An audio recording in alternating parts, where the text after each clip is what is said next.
Ladies and gentlemen, Soop Goon here. I want to talk about how to defend in situations where you are outnumbered in order to give the best chances of winning by understanding defeat in detail. I have 3 clips to break down for you guys. A 2 versus 4 with the bomb planted and 2 versus 5s.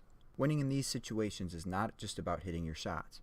You want to create as many 1v1 situations as possible. This is a military tactic called defeat in detail. The general strategy in Rainbow Six Siege is to get aggressive in one direction and remove the threat from that area. By playing aggressively, it gives the attackers less opportunity to organize a push and create a crossfire when you are outnumbered as a defender. The side you aggro toward initially should be the one that will take the least amount of time to deal with.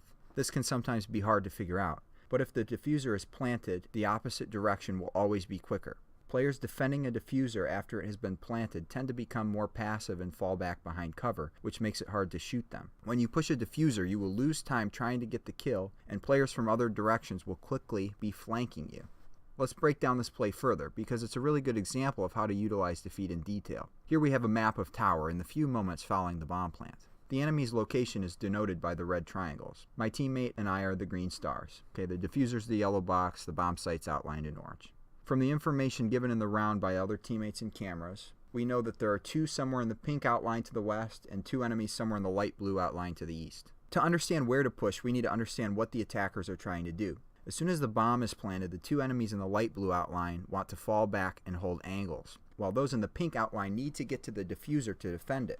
Typically, attackers far away from the planted diffuser will take the shortest path possible in order to get there quickly and help defend the diffuser.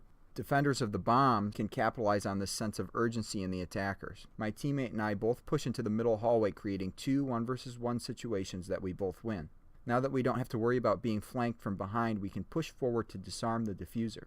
We arrive at the light blue area at about the same time, but in slightly different locations to create a crossfire. It is important not to line up for the attackers defending a planted diffuser. We want to keep creating 1v1 situations or even 2v1 situations in our favor. This next clip comes down to a 2 versus 5. My teammate is holding the A site while I'm holding the B site. I know that I need to get aggressive to even the numbers.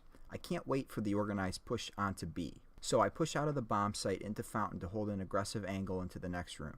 I get droned out and I don't want to stay at this corner and get pre-fired, so I fall back into the site again. I peek the spot I think they're approaching from and keep a very tight angle. I don't want to expose a large part of myself to be shot at. I peek again and get another kill.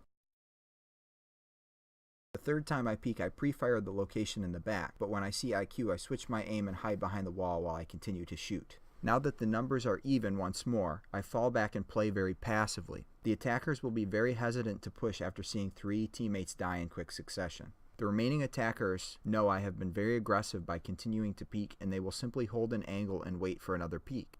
I'm not going to peek for them, so this will just run down the clock. I call out that a remaining attacker is in the middle hallway, and my teammate lets me know that one is outside on the A balcony. From my call out, Jaeger gets the kill in the middle, and I rotate to stack a 2 versus 1 on the A site. Initially, I line up with Jaeger, something I don't want to do, so I change my position slightly. When I hear Thermite hitting barbed wire, I know right where that barbed wire is that I placed, so he has to be crouched and hitting it. I wrap around the corner and pre-fire where his head would be if he was crouched. The last clip is another 2 versus 5. If I wait and hold an angle at my shield, I do have good cover, but I can't wait for the other team to make an organized push. I know that I need to get aggressive soon to create 1v1 opportunities, and after getting the numbers closer to even, I can fall back again and hold my angles.